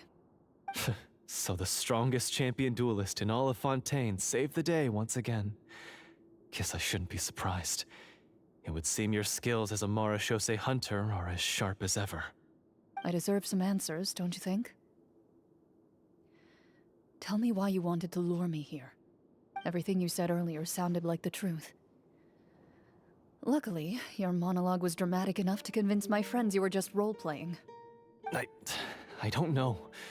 I just always felt like there was something in my heart that didn't belong to me. Something agitated and angry. Who knows? Maybe it was my own anger all along. I could never really tell. The feelings about my father and the other Marashose hunters are real. It just wasn't fair. I was angry, bitter that no one remembered them or praised their accomplishments. I don't know when it started, but at some point, my anger came to completely consume me. At that point, I remembered the legend my father used to tell me. The one about the treasure. But if the treasure was all you cared about, why plant all those explosives? Wouldn't they just destroy the treasure and bury you along with it? I can't remember. My head is a mess. It felt like there was this voice telling me to eliminate the hunters, but now it's gone. From your description, I suspect you were dealing with a devorator. Devorator? Oh, your master, your father, I mean, never talked about it? It was a kind of monster that was active several centuries ago. No, I've heard of it. I'm just not sure why you suddenly... Wait, it can't be. The seal! The seal? My family has served as Marashose hunters for many generations. But the title and swordsmanship weren't the only things passed down over our line. There was a seal as well. My father instructed me to always watch over that seal and maintain it regularly. He said it had been passed down over a truly ancient age, and protecting it was our clan's most important duty. But I neglected that duty after he died. I finally decided to come down and check on it one day, and that's where my memories become fuzzy. The devorator would be a formidable adversary for any mortal being, even ones as capable as the hunters. If you lacked the power to completely destroy it, you could easily fall prey to its influence and corruption. In light of this, some Marashose hunters chose to seal the devorator away, in the hopes that a permanent solution would come with the passage of time. I heard it has the power to amplify the obsessions and desires in people's hearts, to the point where they overtake you entirely. It would seem I'm not just lacking in skill with a blade, but in mental fortitude as well. And yet, you were able to retrieve 3 of the 4 keys. If I remember correctly, each was entrusted to a respected and capable hunter. How did you manage it? One of them belonged to my father. The second I stole from a different hunter. And the third... was one that I snatched while the person was on the way home from the tavern. I nearly died in that alley. I know just how strong you are. It's as clear as day to everyone in Fontaine. I observed you from dusk to dawn, but could never find any opportunity to sneak up on you. I never even saw you drink a single glass of liquor. The only way I could think to obtain that last key was to lure you here using your hobby, and then... Oh, I get it now. That monster, it wanted to bury you here alongside the treasure. I won't comment on anything else, but the script was good. Well, I did pour my heart and soul into it. The stories my father used to tell me about the glory of the heroic Marashose hunters and how they came to be forgotten. It's more than just a story. Huh? You're proud to be a hunter. You're still holding onto that part of yourself, no matter how small. I have done so many despicable things. I have nothing to be proud of. Then explain the purpose of the evil sorcerer in your story. Isn't he the true antagonist? The one who sought nothing but his own gain, and use the people as pawns to attain it? In your heart of hearts, he was the one you truly wanted to defeat. But I've already tainted my sword. I no longer have any right to... Wake up, Florian. Remember how you introduced yourself earlier. Do you really think the hunters acted out of a desire for honor and glory? Or to be loved and acknowledged by the people? What did your father teach you about our order? You do not wield your sword for yourself, but to protect those you serve. There's nothing special about a blade. It's the intentions of the wielder that matter above all else. Do you still not understand? Even after seeing the treasure for yourself? The contents of that room, they represent the true legacy the hunters left behind. You're right. I am a Marashose hunter. It's time for me to redeem, no, to finally serve the people I vowed to protect all along. I wouldn't be so quick to push aside the need for redemption. I know. That's a charge I won't bother to defend myself against. Good. Then, come with me, and help me see the script through to the end. Huh? See the script through to the end? But there's no more script left. Never finished it, huh? No, I mean, I wrote the script with the sole purpose of luring you all here. There was no reason to write beyond this. Then we'll just have to keep writing it. The evil sorcerer still needs to be defeated. You mean the Devorator? Are you saying I have to make up the rest of the script as we go along? Is that really so hard? You've already written most of it. Surely you can write an ending where the hunters win and justice prevails. I'll be there to help you too.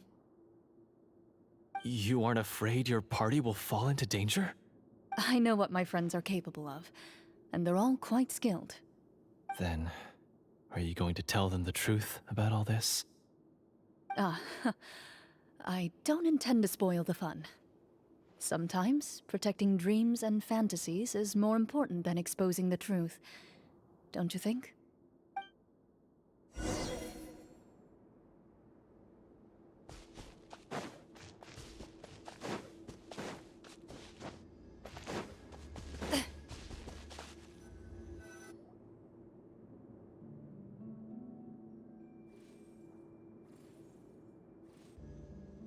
They're back!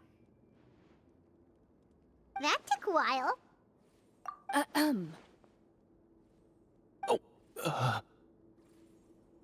Ahem!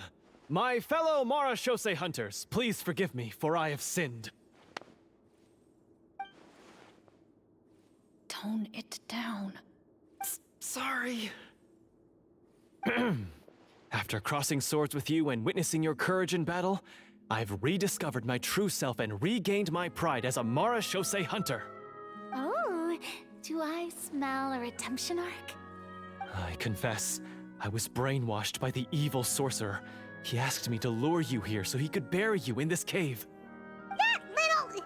Wait, you're saying all of that wasn't you, but the evil sorcerer? That's right. He's adept at manipulating the hearts and minds of the people. I fell under his influence because I did not possess a strong enough sense of will.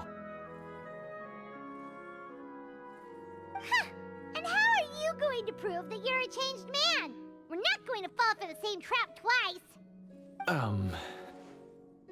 To be perfectly honest, I only came to my senses after seeing the treasure. It reminded me of my father's past teachings. The treasure was actually... The names of all the Marashose hunters from ages past and their weapons? Wait, you already know? Of course. Don't underestimate a veteran role player's exploration skills. Oh, wait, I mean Marashose hunter Navia's exploration skills. We just finished reading through the content of the stone tablet. That tablet recorded the lives of some fascinating people. For example, this Marashose hunter called Est. She inherited the responsibilities of the Golden Hunter and passed judgment on many people. But in private, she had a very easygoing personality. Her favorite pastime was singing and dancing with her friends, and she was said to have a beautiful voice. So, she was just like you. Oh, you really think so? Well, when you put it that way, I suppose I also have a few things in common with this Walter.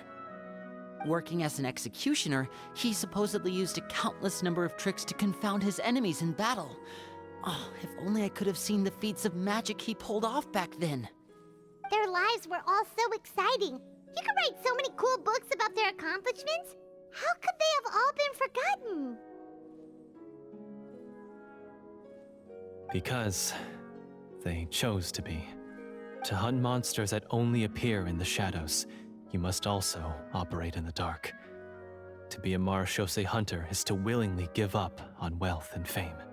Then this stone tablet must have been left behind by their companions. That's right. Few marechaussee hunters ever revealed their identity to the public. They always protected the city from the shadows.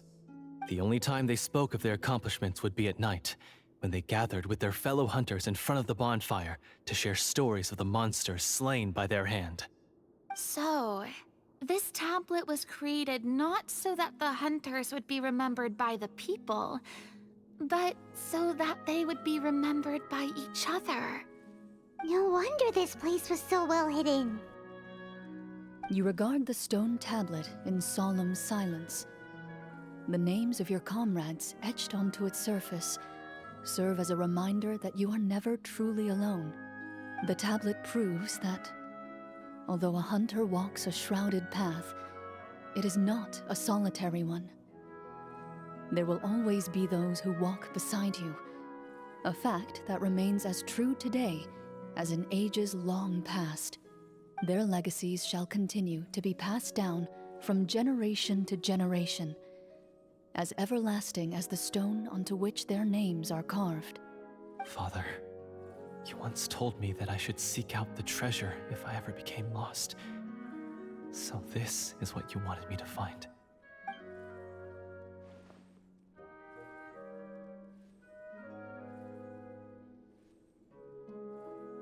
Thank you, my friend. You are very kind. I implore you, everyone, please give me a chance to make up for all I've done. Allow me to fight alongside you and defeat the evil sorcerer that threatens the peace and prosperity of everyone in this kingdom. Well, I say we let you join. Sounds good to me too. Everyone makes mistakes. What matters is what you do to make up for them. I have no objections, but Mr. Florian, do you even know how to defeat the evil sorcerer?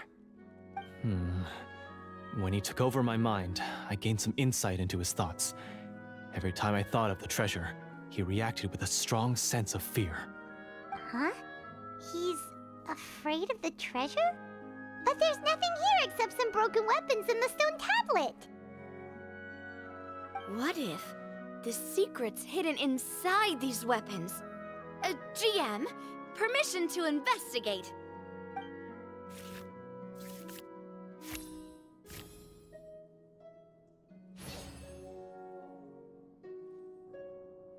At first glance, the weapons appear absolutely ordinary. But as you observe them, you notice a faint energy emanating from within. These blades have slain countless monsters. Though it's been a long time since they were used in battle, their edges remain sharp, as if they're simply waiting for the next worthy hunter to carry on their legacy. So basically take these with us, right? I'll take this weapon, since it used to belong to Est. Maybe it'll find comfort in being held by someone who appreciates the arts. Ah, good idea. I'll take Mr. Walter's bow then, from one archer magician to another.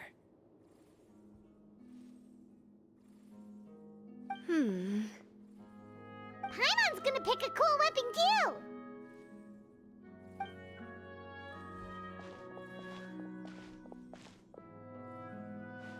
As you grip your weapons, you can almost feel the will of past hunters coursing through your being.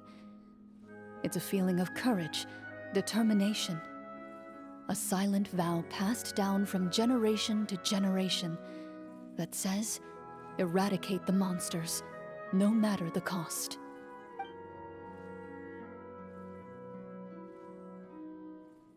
Mr. Florian, do you know where to find the evil sorcerer? I was able to see his surroundings when our minds were connected. I believe he's currently hiding out at the church in the kingdom. We must be extremely careful.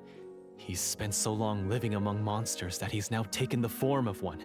He will not be easily defeated. Then why don't we explore some more and try to find some higher level gear? We don't want to just fight him and lose, right? Oh, No, we have to strike now. He was greatly weakened when I managed to break out of his control. If we let him rest, he might have time to escape. I agree with Mr. Florian. We've got to act while we have the advantage. Don't forget, the people of the capital are counting on us. Yeah, now that we've got a plan, there's no point in waiting. The longer this drags on, the worse it will be for everybody. Yes, that's what's called...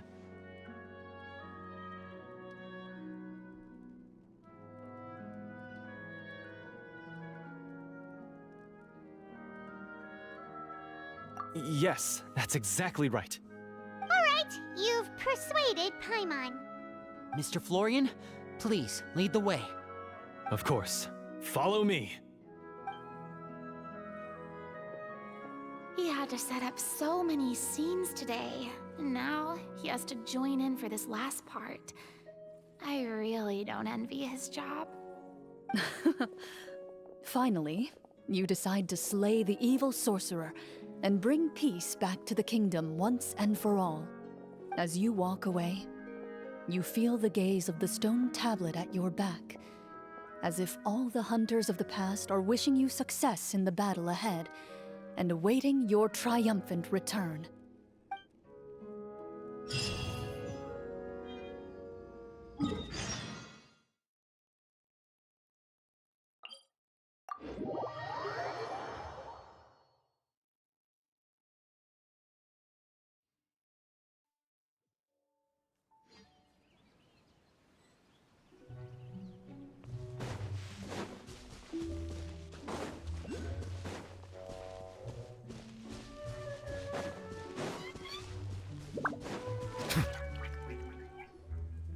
Finally, you arrive at the church Florian described. As you approach, an ominous aura surrounds you. You get the sense that your enemy is close at hand. How strange. This uneasy feeling seems so real. How did they manage that? Now, it is time for the final battle. Let's go!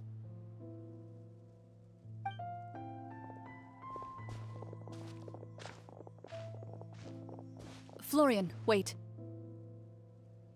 What's wrong? I think you should wait outside. You've already been corrupted by the Devorator once. It could easily re-enter your mind and take control of your body. I don't think it's a good idea for you to be this close. If it corrupts you again, it's possible you might take on a new form entirely. That's exactly why I have to go. Why I should be at the very front. You mean... Yes. I intend to lure it into my body. That's too risky. If things get out of hand, I might have to kill you. Do you understand how dangerous this is? I understand, but if I do this, you'll have a clear and visible target. The Devorator will have a hard time passing up a chance to enter a body it knows how to control. You won't have to worry about any of your friends being taken over. You're not like me, Miss Klorand. You're a just and powerful Marashose hunter. The monster broke free due to my error. It's only right that I shoulder the responsibility for its destruction. This is... something that I have to do. Consider it a duel to restore my honor. My only request is that you give it your all.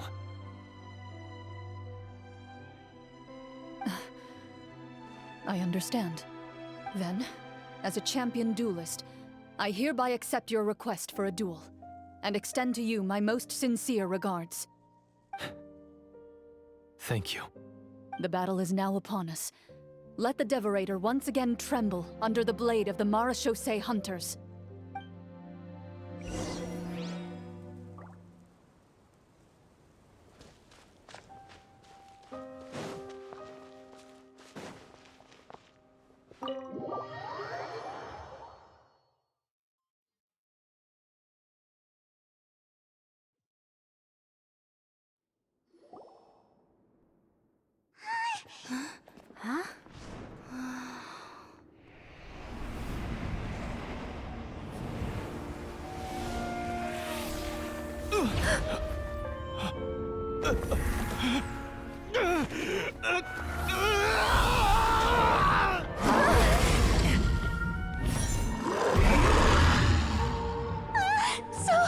So lifelike!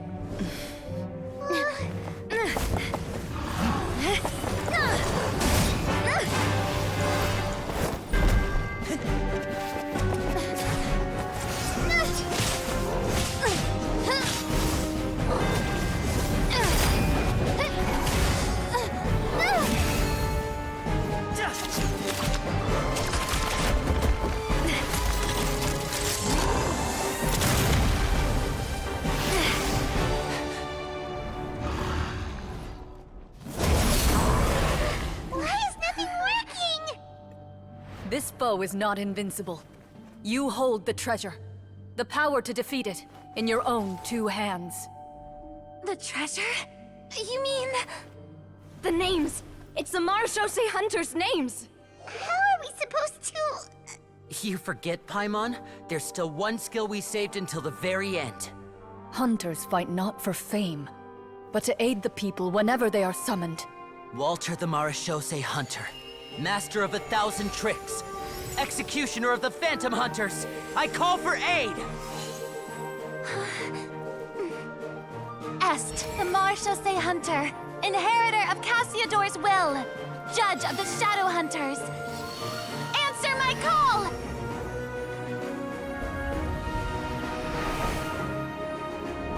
Petronia, protector of justice and order. The hunter I respect the most. Thank you for saving my friend, the best one I'll ever know. Please, lend us your strength!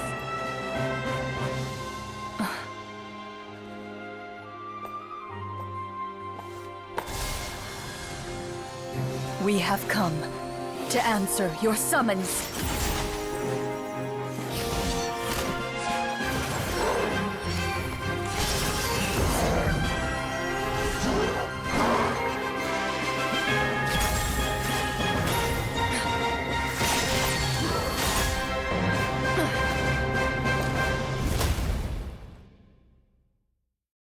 And so, the monsters were eradicated, and the sorcerer was defeated. Peace soon returned to the capital. Those in the court, manipulated by the sorcerer, also recognized the errors of their ways. Some remembered the names of the heroes who saved their kingdom, but others simply continued their lives none the wiser. Such is the story of the Marechaussee Hunters. They pursue the phantoms in the darkness and exterminate all who pose a threat. They will always protect the city and those within it, even should all memory of their accomplishments be forgotten by the very people they serve. I am assuming we've finally reached the end of the script. Yes, you've reached one of the better endings. It's a pretty solid story overall. I thought it was just an ordinary adventure at first, but the further we got into it, the more impressed I became with the production and the plot. That final battle especially! All the effects were super realistic. Oh, right. Yeah, totally. That's a really good point. I never expected the weapons we picked up from that vault would have that kind of effect. Yeah, mine nearly scared the daylights out of me when it started glowing. I took a good look at it after we got out, but I don't think it ever lit up again. Oh, we should probably give these props back, right? I'll just leave mine here. Did you have a good time? Of course. let me know if another script like this comes around. Sure, no problem. Then I'll head back for now. I think I need some time to fully digest everything that just happened. Once Mr. Florian is awake, please pass on my regards to him. He must be extremely exhausted to have passed out cold like that. You're right. He's had a lot to deal with. Well, see you all some other time. Toodaloo!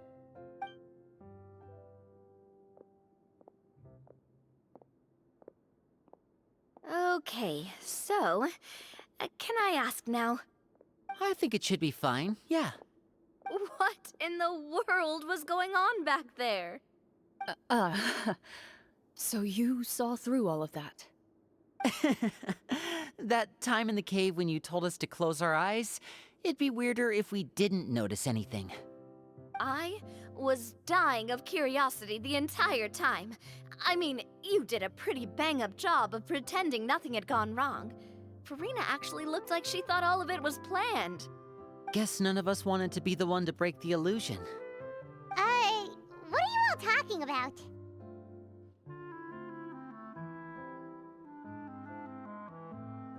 Oh, wait. Don't tell me Paimon never... Oh, this is all my fault. It's not too late to cover your ears. Here, Paimon, I'll do it for you. Bit late for that, don't you think? You're saying everything that happened back there wasn't actually part of the script? It's probably more accurate to say this was never a real scripted story to begin with. What? So loud. My head. Hey, you! Get up right now and explain yourself! No shaking, please! Oh, my head.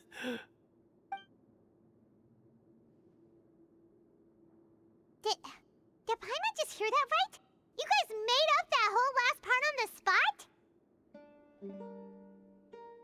It's not nice to lie to people, but Paimon's gotta admit, that was a really good story, Florian. Oh, and nice improvisation, Klorian! Yeah, it was like watching a magician improvise a spectacular magic trick after forgetting an important prop. If Paimon knew something was wrong with that vault, she would have floated straight in the opposite direction. Everything was under control. As if you've ever described a situation as being out of control. I'm pretty sure any situation you consider to be easy to handle would scare a reasonable person half to death. Guess I'm just used to it. You must run into a lot of unexpected situations then. That explains why you're so good at coming up with things on the spot. As for you, Florian... I know there's no excuse for what I did. I'll turn myself into the guards at once, confess my crimes, and accept any punishment that comes my way. I would say you've already suffered more than enough. What? You may have been blinded by fame and fortune in the beginning, but your actions during the final battle had proven you to be a true Marechaussee hunter. You'll be far more used to the city above ground than below. Your job as a hunter is more important. But... Of course, you'll still need to take the keys and pay a personal visit to the 2 hunters you wronged. Prepare to accept any terms they give you as well. Yes, of course. As far as I'm concerned, though, your showing in the duel was enough to prove your honor. Then I'll do exactly as you said. I'll go return those 2 keys right now. Thank you so much, everyone. I'll do my best to prove myself worthy of the second chance you've given me. I swear this on my name and honor as a Marechaussee hunter. Until we meet again, everyone.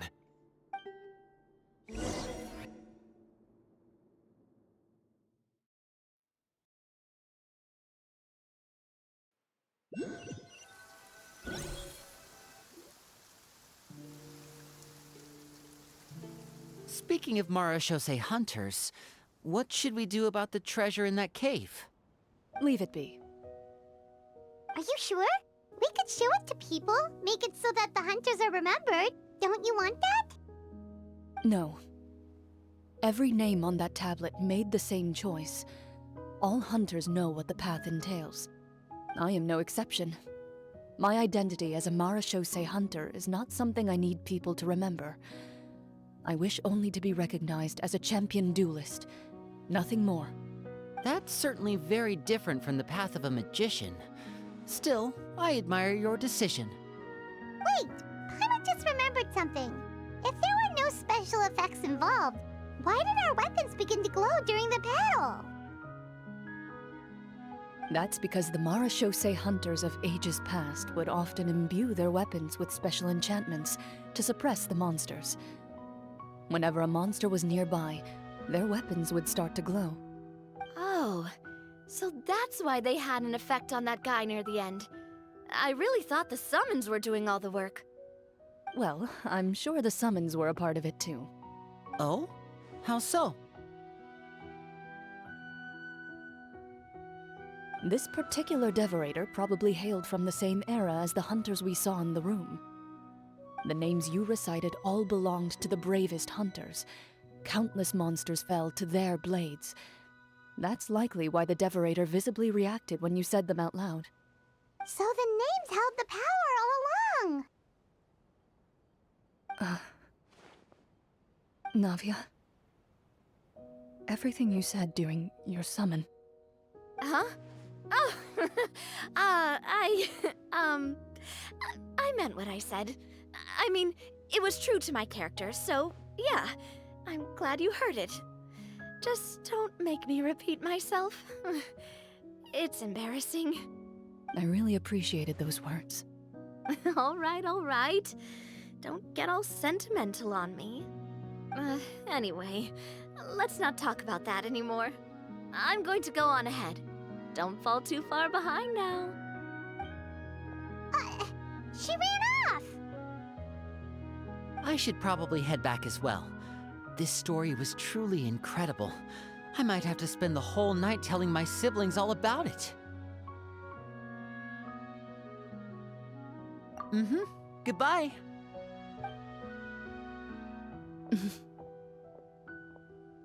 Traveler, should your name and deeds be forgotten, what do you think the significance of your journey will be?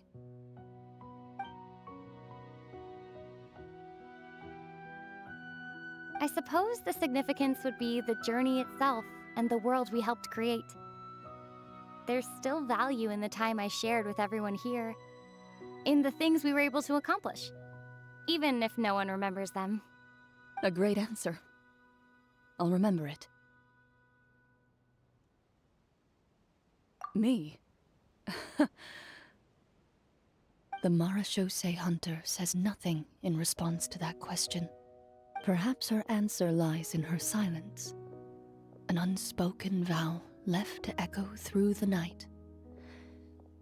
The path she walks needs no explanation.